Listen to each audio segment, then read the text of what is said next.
Lahat po ng mga insulto sa Supreme Court regarding po doon sa kanilang decision sa impeachment case, nullifying or diniklarang unconstitutional, lahat ng mga abogado can do that to protect the Supreme Court. Yes, pwede.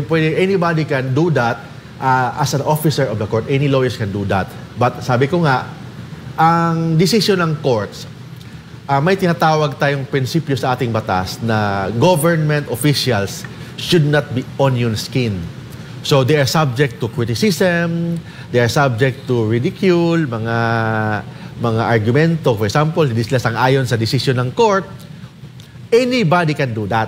You can criticize the court, you can criticize the decision of the court, but only based on law, based on jurisprudence, based on legal doctrines. You can criticize the court after the case.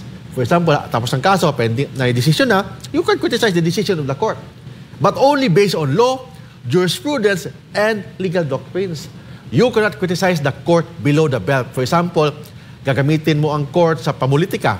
Sabihin mo na corrupt. Sabihin mo na bias. Sabihin mo ng tuta. Sabihin mo na cuddler ng mga corrupt. Mga ganon. So, that's already below the belt.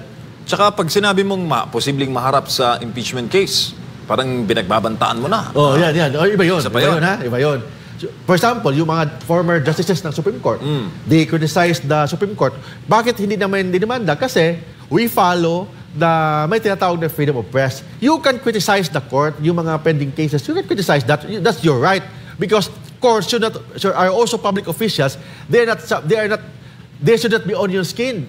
But you can criticize them based on law, based on jurisprudence, based on legal doctrines. For example, yung decision ng Duterte versus House of Representatives ni Justice Leonen, may nag-criticize na about the definition of initiation, how to initiate the articles of impeachment. You can do that.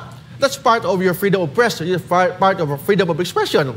But kung sabihin mo na ang court tuta, sabihin mo ang court na cuddler ng mga Duterte, sabihin mo ang court na bias, corrupt, iba na yon. Below the belt na yan, kasi hindi pwedeng gawin natin yan. Bakit? Kasi kung lahat na lang ng tao, kung may kaso sa court, kung matalo, mag-rally na lang.